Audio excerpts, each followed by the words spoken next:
नमः श्रीवर्धमानाय निर्धूतकलिलात्मने सालोकानां त्रिलोकानां यद्विद्यादर्पणाय ते। बोले पंच परमेष्ठी भगवान की जय। वर्तमान शासन नायक महावीर भगवान की जय।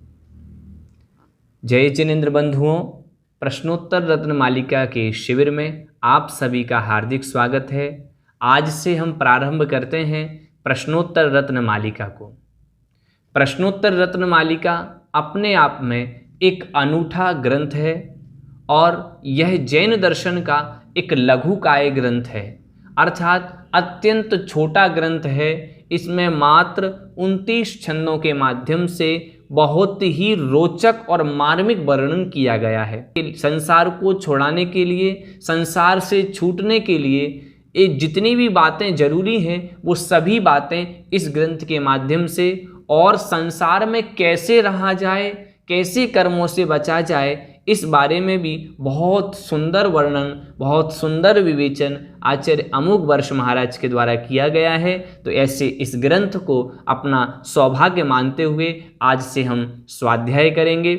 तो चलिए पहले हम जान लेते हैं इस ग्रंथ के बारे में, और इस ग्रंथ के रचनाकार के संदर्भ में कुछ महत्वपूर्ण जो बातें हैं उनको हम इस पहली कक्षा के माध्यम से जानते हैं।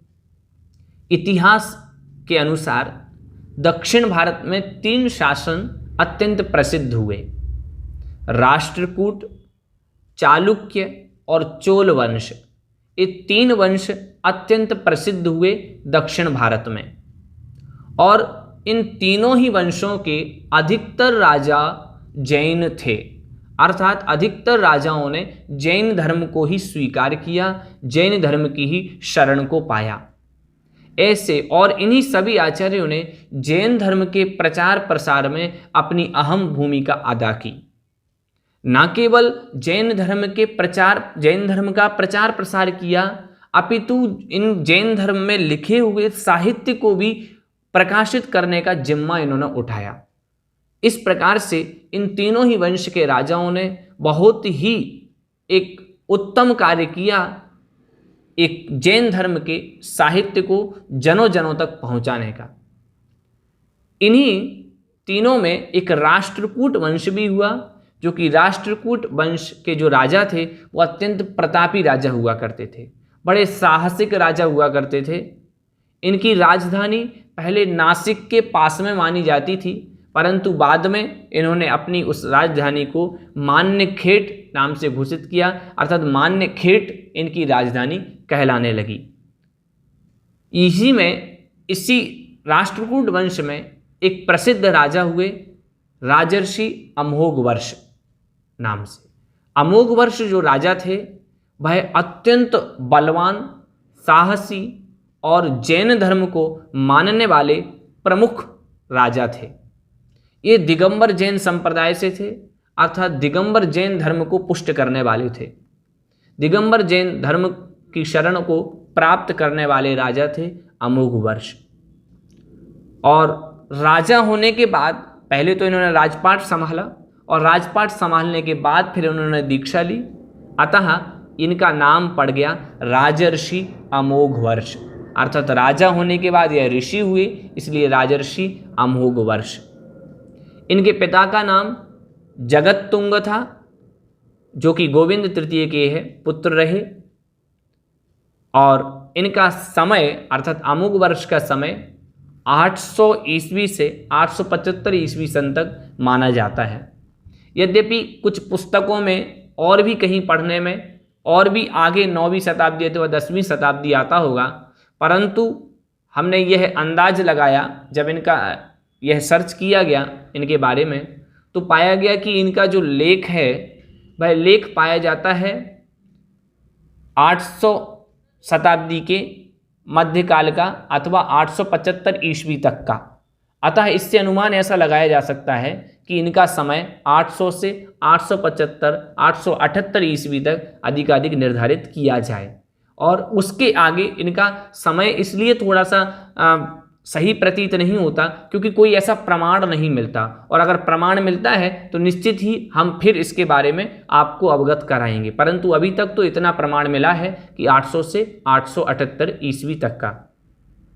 इनके गुरु जो हैं वह प्रसिद्ध जैनाचार्य जिनसेन महाराज हुए हैं, जो कि आदि पुराण के कर्ता रहे हैं। आदि पुराण के कर्ता श्री जिनसेन महाराज के ही यह शिष्य थे अमोघवर्ष। उत्तर पुराण के रचनाकार हैं गुणभद्र महाराज, और जो गुणभद्र महाराज हैं वह जिनसेन महाराज के शिष्य हैं। तो जब उन्होंने उत्तर पुराण लिखा तो उत्तर पुराण में लिखा कि अमोघवर्ष जिनसेन महाराज के चरणों की वंदना करके अपने आप को धन्य मानता था। इस प्रकार की प्रशंसा वाक्य उन्होंने अमोघवर्ष के बारे में लिखा है। इससे यह प्रतीत होता है और इससे यह प्रमाण भी स्पष्ट हो जाता है, एकदम तथ्य स्पष्ट हो जाता है प्रमाण के माध्यम से, कि जो अमोघवर्ष हैं वह जिनसेन महाराज के शिष्य थे, और उत्तर पुराणकार गुणभद्र भी इनके आश्रय में रहे, अर्थात अपने राज्य में आश्रय दिया गुणभद्र महाराज को भी इन्होंने, जो कि उत्तर पुराण के रचनाकार थे। जैन मंदिरों को दान देने में, जैन साहित्य की उन्नति में प्रमुख योगदान रहा है अमोघवर्ष का। और अमोघवर्ष ने जिनसेन के जो शिष्य रहे गुणभद्र आचार्य जी, उनको भी इन्होंने आश्रय प्रदान किया। इनके पुत्र का नाम, अर्थात अमोघवर्ष के पुत्र का नाम अकाल वर्ष था, और अकाल वर्ष के समय में ही उत्तर पुराणकार जो कि गुणभद्राचार्य हुए हैं, उन्होंने अपना ग्रंथ उत्तर पुराण पूर्ण किया। अमोघवर्ष को दक्षिण का, जैसे कि यहाँ का अशोक को सम्राट अशोक की पदवी दी जाती है उस उत्तर भारत के, उसी प्रकार दक्षिण भारत में भी इनको दक्षिण भारत में सम्राट अशोक की पदवी से नवाजा जाता था अमोघवर्ष को। क्यों? उसका कारण था कि अमोघवर्ष अत्यंत शांत प्रिय और न्याय प्रिय शासन को करने वाला राजा हुआ करता था, इसलिए उसको सम्राट अशोक की पदवी से नवाजा गया। इनकी उपाधि नृपतुंग के नाम से है, अर्थात नृपतुंग इनकी उपाधि थी, और गोविंद चतुर्थ भी इन्हीं को माना जाता था। और भी देखें, वास्तविक में राजा हो जाने के बाद, इतना राजपाट होने के बाद, कभी भी लोगों के मन में अत्यंत धन संपदा होने के बावजूद, अत्यंत वैभव होने के बाद, कई लोगों के मन में संसार से विरक्ति के भाव नहीं आते। परंतु वह अमोघवर्ष महाराज धन्य हुए, जिन्होंने इतनी संपत्ति होने के बाद में भी इतनी संपत्ति को त्यागा, और त्यागने के बाद जो कि एक हमेशा से रीति चली आ रही है क्षत्रियों की उस रीति को अंगीकार करते हुए अपने अंतिम समय में दीक्षा ली, और दीक्षा लेकर के समाधि पूर्वक अपना मरण किया। इस प्रकार से अमोघवर्ष महाराज के बारे में यह सूचना आप तक पहुंचाई। अमोघवर्ष महाराज ने जो रत्नमालिका ग्रंथ को लिखा, उस रत्नमालिका ग्रंथ में 29 छंदों के माध्यम से बहुत अच्छा मार्मिक वर्णन है। आपको बता दिया जाए, प्रश्नोत्तर रत्नमालिका जो है वह ग्रंथ प्रश्न और उत्तर इस पद्धति से लिखा गया। प्रश्न भी आचार्य ने उपस्थित किया और उत्तर भी अंत में आचार्य ने दिया, अर्थात पहले प्रश्न कर रहे हैं आचार्य और फिर उसी प्रश्न का उत्तर वह दे रहे हैं। इस प्रकार से प्रश्नोत्तर रत्नमालिका में पहले प्रश्न फिर उत्तर, इस प्रकार से 29 छंदों में इन्होंने अपनी रचना को पूर्ण किया, और वह 29 के 29 छंद आर्या छंद में निबद्ध किए गए। इस प्रकार से अत्यंत सुंदर मार्मिक ढंग से, और कैसे शिष्यों को समझ में आए, एक मंद बुद्धि को भी, एक जिसकी बुद्धि अत्यंत मंद है, ऐसे एक मूर्ख निपट अज्ञानी व्यक्ति को भी जिस भांति से समझ में आ जाए, उस भांति से इस ग्रंथ को निबद्ध किया गया। अतः ऐसा यह ग्रंथ हमारे द्वारा निश्चित ही स्वाध्याय के क्रम में होना चाहिए, और निश्चित ही हमें इसका स्वाध्याय करके अपनी आत्मा को निर्मल बनाना चाहिए। एक और प्रश्नोत्तर रत्नमालिका ग्रंथ का वर्णन आता है, जो कि अन्य मतावलंबी, जो कि आदि शंकराचार्य हुए हैं, वैदिक मत का प्रचार प्रसार करने में सबसे ज़्यादा महती भूमिका अगर किसी ने अदा करी है तो वो आदि शंकराचार्य थे। और आदि शंकराचार्य ने एक प्रश्नोत्तर रत्नमालिका ग्रंथ लिखा। इस प्रकार की किंवदंती प्रसिद्ध है, लोग ऐसा कहते हैं। परंतु उस प्रश्नोत्तर रत्नमालिका में, हमारी जो प्रश्नोत्तर रत्नमालिका अमोघवर्ष महाराज के द्वारा रचित है, उसमें 29 छंद हैं, जबकि प्रश्नोत्तर रत्नमालिका जो आदि शंकराचार्य के द्वारा रचित बताते हैं, उसमें 67 पद्यों के माध्यम से यह एक मार्मिक वर्णन प्रस्तुत किया है, ऐसा लोग कहते हैं। परंतु देखा जाए तो उसमें एक और बात कहते हैं कि आदि शंकराचार्य के द्वारा जो निबद्ध है प्रश्नोत्तर रत्नमालिका, उसमें प्रथम और अंत का जो छंद है वह आदि शंकराचार्य के द्वारा नहीं लिखा गया, अपितु उन्हीं के शिष्यों के माध्यम से प्रथम और अंतिम छंद को बद्ध किया गया। अब इसमें एक शंका आती है कि अगर प्रथम और अंतिम छंद को आदि शंकराचार्य जी ने नहीं लिखा, उनके शिष्यों ने लिखा, तो फिर संपूर्ण ग्रंथ ही कई शिष्यों के द्वारा रचित मान लिया जाए।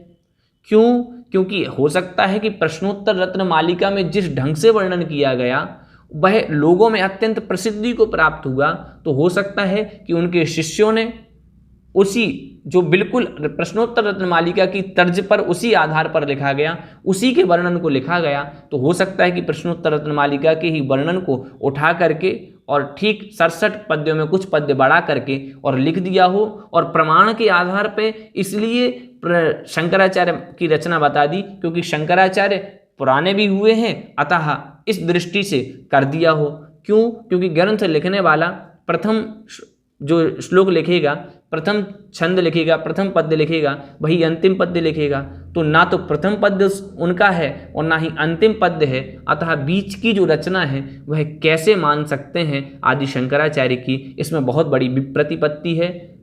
विद्वानों के द्वारा, सुधीजनों के द्वारा निश्चित यह द्रष्टव्य है और चिंतन करने योग्य है कि हम कैसे उनकी इस रचना को मान सकते हैं। अतः जो प्रश्नोत्तर रत्नमालिका जैन धर्म में अमोघवर्ष महाराज के द्वारा लिखी गई है, आज से जो हमने प्रारंभ करी है, आप सभी से निवेदन है कि आप भी स्वयं इसमें अध्ययन करें और लोगों को भी इस अध्ययन के क्रम में जोड़ें, इस स्वाध्याय माला में जोड़ें और निश्चित ही अपने आप का भी कल्याण करें और दूसरों के कल्याण करने में भी निमित्त बनते हुए जैन धर्म के प्रचार प्रसार में अपनी भूमिका अदा करते हुए निश्चित ही मोक्ष को प्राप्त करें। ऐसी भावना के साथ आज की कक्षा को यहीं विराम देते हैं। पुनः अगली कक्षा में मिलें, तब तक के लिए जय जिनेंद्र बंधुओं।